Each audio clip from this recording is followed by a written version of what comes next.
Vous écoutez On lit pour vous.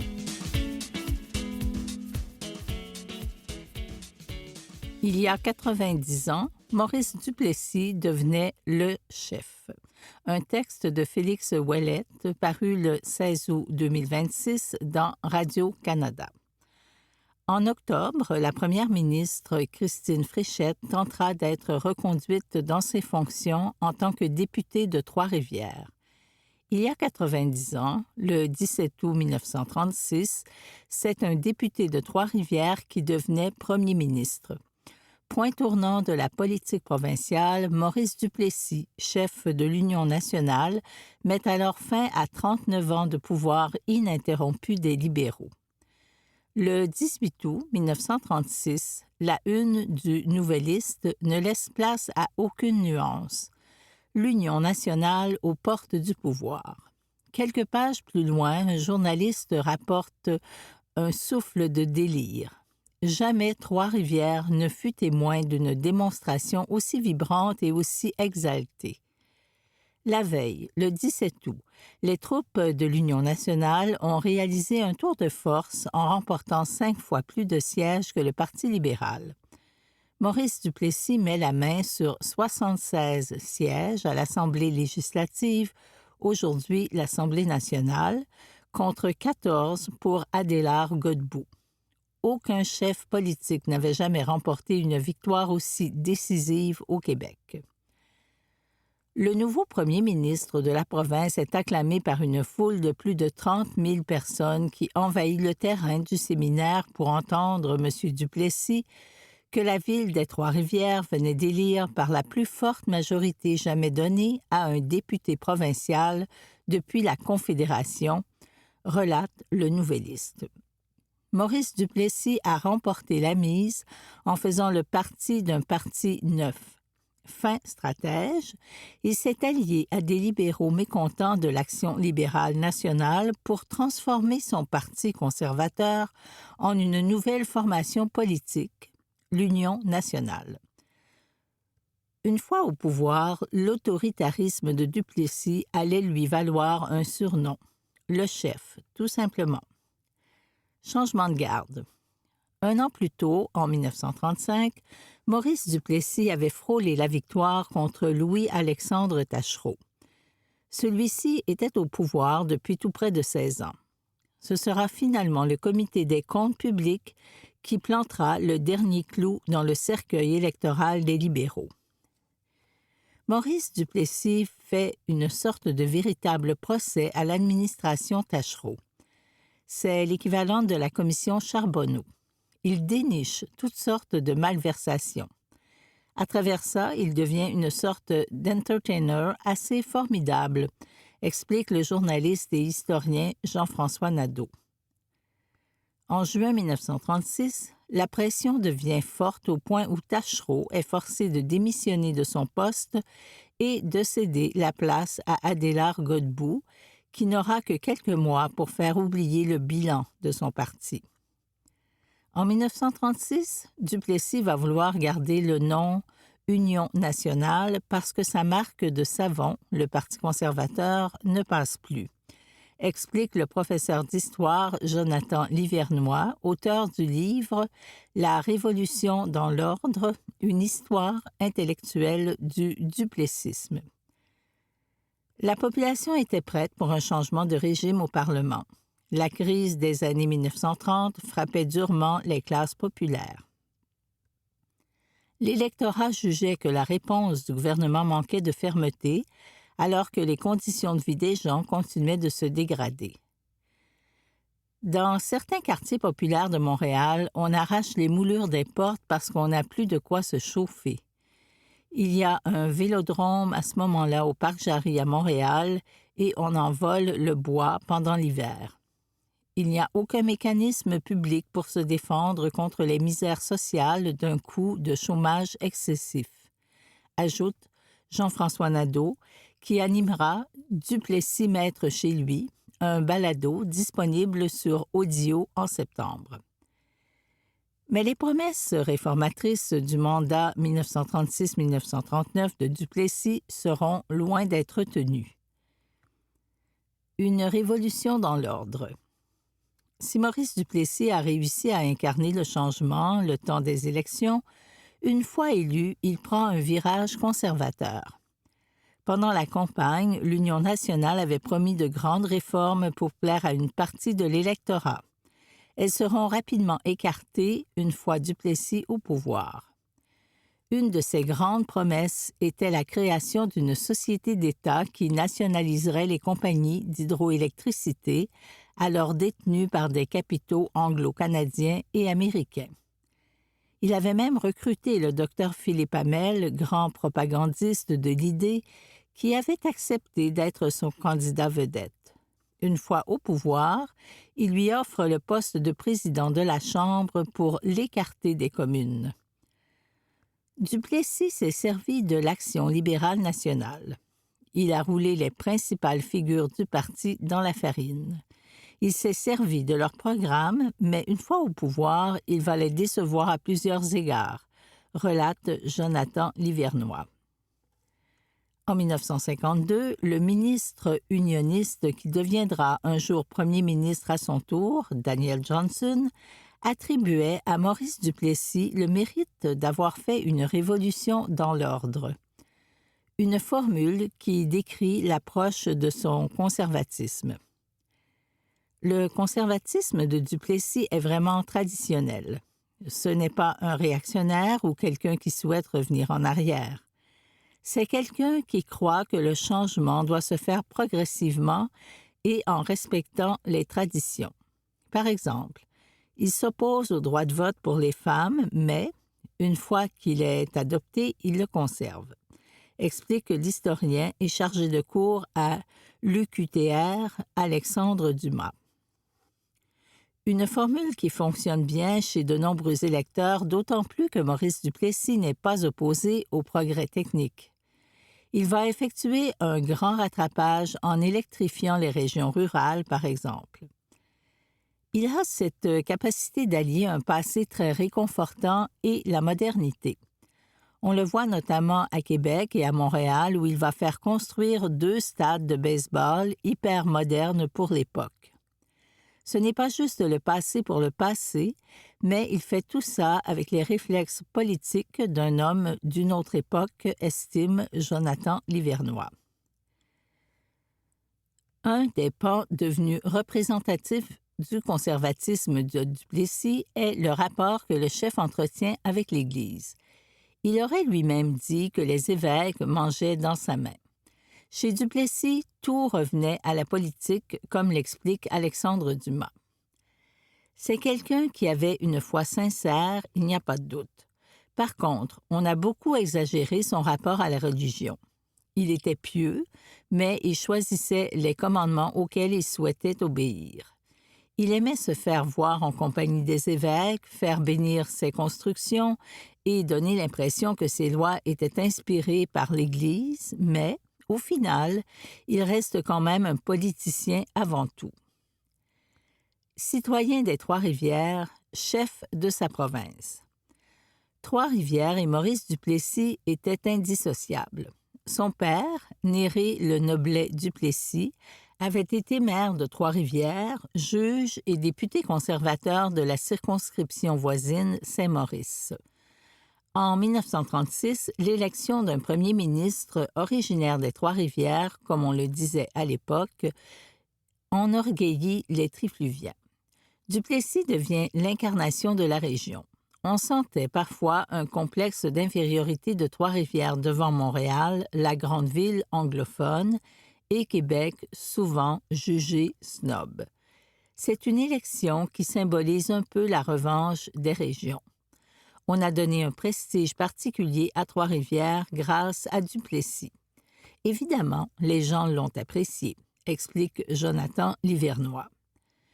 Dans sa ville natale, il connaissait à peu près tout le monde. Le bon terme pour décrire le comportement de Duplessis vis-à-vis des électeurs est paroissial. C'est une proximité qui a de grands avantages, enchaîne l'historien. Sa mémoire phénoménale le servait bien auprès de ses électeurs. Chaque électeur avait l'impression d'avoir un lien personnel avec lui. Il avait beaucoup d'organisateurs qui faisaient des tournées pour lui, donc il rejoignait tout le monde, explique Alexandre Dumas. Il avait ce talent de se présenter comme un homme du peuple, même si en réalité, c'était un fils de juge. En portant un vieux chapeau et en parlant de hockey, il arrivait à convaincre les gens qu'il était l'un des leurs. Chose certaine, en ne laissant personne indifférent, Duplessis va marquer sa province et sa ville. C'était, il y a 90 ans, Maurice Duplessis devenait le chef, un texte de Félix Ouellette paru le 16 août 2026 dans Radio-Canada.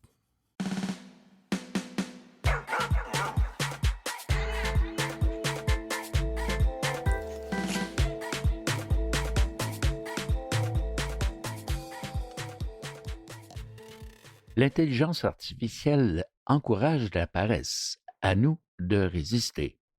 Un texte de Mathieu Perrault, publié dans la presse du 16 août 2026. Comment éviter de déléguer son jugement à l'intelligence artificielle, voire de nuire à ses apprentissages en y ayant trop recours? Des études mettent en lumière des solutions pour contrer les pièges de l'IA en éducation et au travail et pour en maximiser les effets positifs. Abdication cognitive. La moitié des étudiants d'un club d'échecs s'entraînant sur une plateforme assistée par l'intelligence artificielle pouvaient demander de l'aide à l'IA quand elle le voulait. L'autre moitié y avait accès seulement une fois par heure.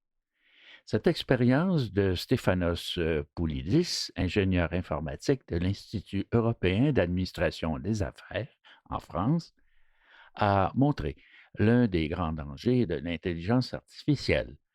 Les élèves qui avaient un accès illimité à l'IA apprenaient 2 fois moins vite que les autres. Citation: l'intelligence artificielle peut avoir des effets négatifs même chez les gens motivés à apprendre, qui font partie d'un club d'échecs, dit M. Poulidis, fin de citation, qui a publié son étude sur le site de pré-publication économique SSRN.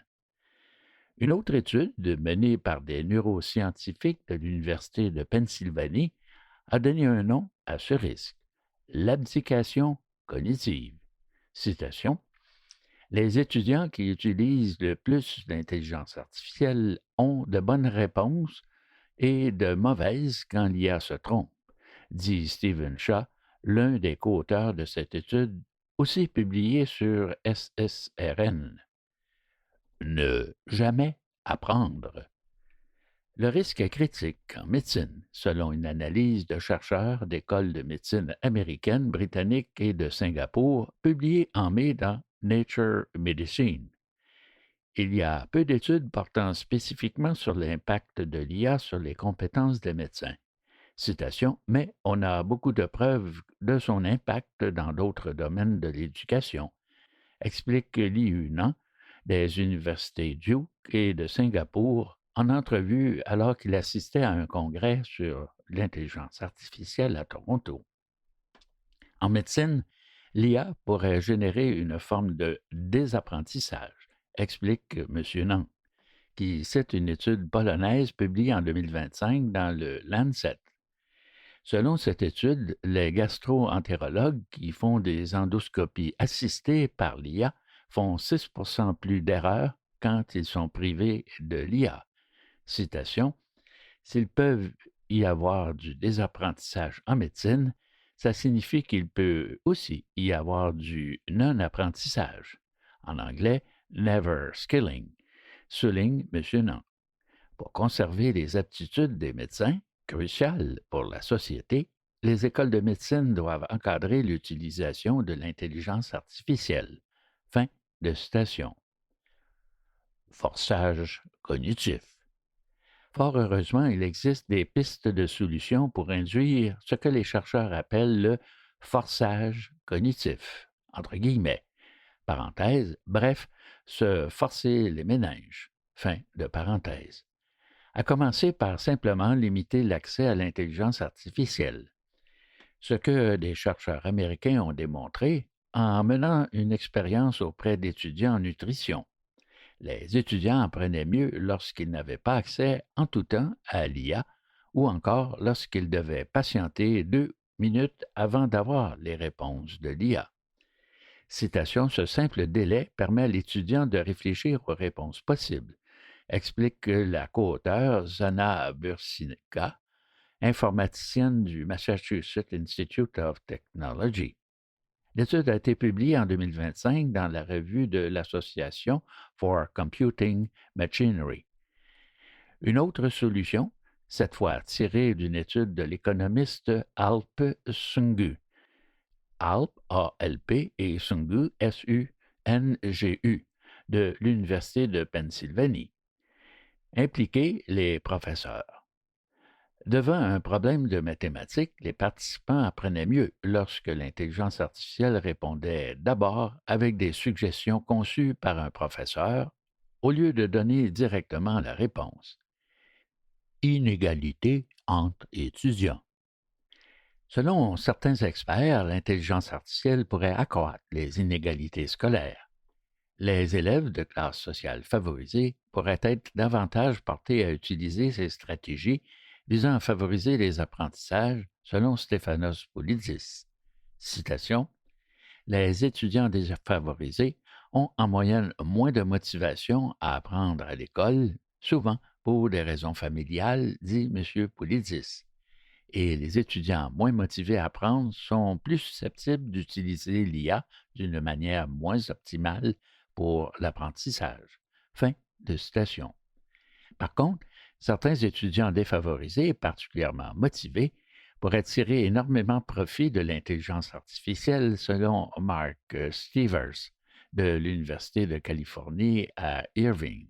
Citation, ça pourrait égaliser leurs chances éducatives par rapport aux étudiants plus favorisés, fin de citation, estime le psychologue de l'Université de Californie à Irvine, qui a démontré en 2024 dans Nature Machine Learning que les gens associent le ton assuré des réponses IA à leur fiabilité. Citation, même si les réponses IA sont parfois erronées et qu'en s'y fiant totalement, on apprend moins, pour les étudiants qui, de toute façon, ne sont pas intéressés par l'apprentissage, l'intelligence artificielle donne des réponses très souvent bonnes. Fin de citation. M. Strever est d'ailleurs sceptique envers la création d'outils IA éducatifs qui ne donnent pas la réponse immédiatement. Citation, le marché favorise ce que les consommateurs cherchent, la récompense immédiate et une réponse avec un ton assuré, dit-il. Il faudra que les étudiants fassent l'effort de se passer de cette récompense immédiate s'ils veulent bien apprendre. Fin de citation. L'étude de Zana Bursinka du MIT montrait d'ailleurs que les outils IA meilleurs pour l'apprentissage sont moins appréciés des étudiants. Et si l'intelligence artificielle au travail devient très efficace en commettant peu d'erreurs, les étudiants plus paresseux pourraient en bénéficier, dit Alp Sungu. Citation, l'IA aide à avoir des connaissances, pas à avoir de l'expérience, dit M. Sungu. Si les connaissances de l'intelligence artificielle suffisent à bien faire son travail, les étudiants médiocres vont en bénéficier. Fin de citation. Impact du progrès. Les plus optimistes diront aussi que plusieurs avancées technologiques éducatives ont modifié l'apprentissage dans les dernières décennies. Citation, tout outil change notre manière de penser, rappelle Danny Oppenheimer, psychologue à l'Université Carnegie Mellon à Pittsburgh, qui étudie depuis 30 ans la psychologie cognitive. Il s'intéresse en particulier aux réactions instinctives des gens face à des situations de prime abord incompréhensibles. Citation, prendre ses notes à l'ordinateur, avoir un correcteur d'orthographe, les médias sociaux, la télévision, la radio, la calculatrice. Dans le dernier siècle seulement, beaucoup d'exemples montrent que l'humanité tire en moyenne profit des changements technologiques, plutôt que d'être passive face aux changements cognitifs que ces technologies entraînent. Fin de citation. Mais l'effet n'est pas uniquement positif. M. Oppenheimer a publié en 2014 une étude montrant que prendre ses notes sur un ordinateur plutôt qu'avec un papier et un crayon affecte l'apprentissage. Pourquoi? Parce qu'en prenant des notes avec un crayon, les étudiants ont tendance à résumer, donc à réfléchir davantage à ce qu'ils entendent. Cela dit, certains groupes tirent profit des progrès technologiques. Si on arrive à avoir la discipline pour accepter le forçage cognitif et ne pas accéder à l'IA en tout temps, l'intelligence artificielle pourrait agir comme une forme d'assistant pour les élèves, selon M. Oppenheimer. Citation. Actuellement, les enfants des familles riches fréquentent des écoles exceptionnelles qui ont pratiquement un ratio d'un éducateur par élève pour les enfants qui ont de l'intérêt pour l'éducation, dit-il. Avec l'intelligence artificielle, on va pouvoir avoir un tel ratio dans n'importe quelle école. Fin de citation. Les coupes dans les études portant sur les groupes défavorisés sous l'administration Trump compliquent l'étude de cette question, déplore M. Oppenheimer. Des coupes qui, selon lui, découlent d'une volonté de contrer les critiques de la suprématie blanche. Les filles risquent d'être plus à même de se discipliner pour tirer profit de l'intelligence artificielle en éducation, selon Danny Oppenheimer et Stefanos Poulidis. Les études ont montré qu'elles ont davantage la capacité de retarder la gratification que les garçons pour des raisons qui devront faire l'objet de recherches subséquentes. En terminant, quelques données statistiques provenant de Statistique Canada. 66%, c'est la proportion des Canadiens travaillant en services professionnels scientifiques et techniques qui avaient utilisé l'intelligence artificielle générative dans les 12 mois précédant mars 2026. 59%, c'est la proportion des Canadiens travaillant en services financiers et immobiliers qui avaient utilisé l'IA durant la même période. 53%, c'est la proportion des Canadiens travaillant en enseignement qui avaient utilisé l'intelligence générative. Enfin, la proportion des Canadiens travaillant en transport et entreposage qui avaient utilisé l'intelligence artificielle générative est de 21%. Fin de cet article de Mathieu Perrault titré « L'IA encourage la paresse, à nous de résister », publié dans la presse du 16 août 2026.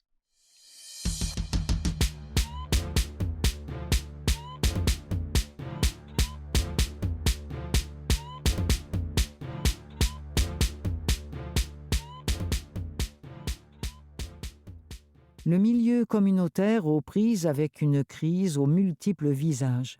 Un texte de Amy Bélanger, paru le 24 juillet 2026 dans Radio-Canada Info, Bas-Saint-Laurent. Les problèmes de santé mentale, d'itinérance et de dépendance sont de plus en plus nombreux et imbriqués, constate la Fondation Centraide Québec, Chaudière-Appalaches et Bas-Saint-Laurent dans un mémoire publié mardi. Selon Centraide, la pression augmente sur les organismes d'aide, d'hébergement et de réinsertion sociale en raison des situations complexes que vivent leurs usagers. Centraide a relevé les principaux constats de ces organismes associés des régions de la capitale nationale, de Chaudière-Appalaches et du Bas-Saint-Laurent à partir des demandes de subventions reçues entre 2022 et 2025. La Fondation les a regroupés dans un mémoire à l'attention du ministère de l'Emploi et de la Solidarité sociale du Québec.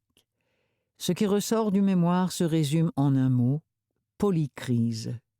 Il est question de la pénurie de logements abordables, de l'augmentation de l'insécurité alimentaire, des pressions financières et de l'isolement social auquel s'ajoute un manque de services adaptés et de réseaux de soutien. Conséquence, des personnes fragilisées, vulnérables, avec des problèmes de santé mentale, d'itinérance et de dépendance qui s'imbriquent et qui complexifient leur parcours. On parle de comorbidité. On ne peut plus traiter une cause isolément, affirme le directeur régional de Centraide Bas-Saint-Laurent, Akotchaye Lawinor. Ça nous ramène à quelque chose qui est fondamental, l'effet systémique de la pauvreté. La mémoire de Centraide appelle ainsi à dépasser l'analyse des causes individuelles et des symptômes pour porter un regard attentif sur les déterminants sociaux et les choix collectifs qui façonnent concrètement les conditions de vie des personnes. Une plus grande pression sur les organismes communautaires.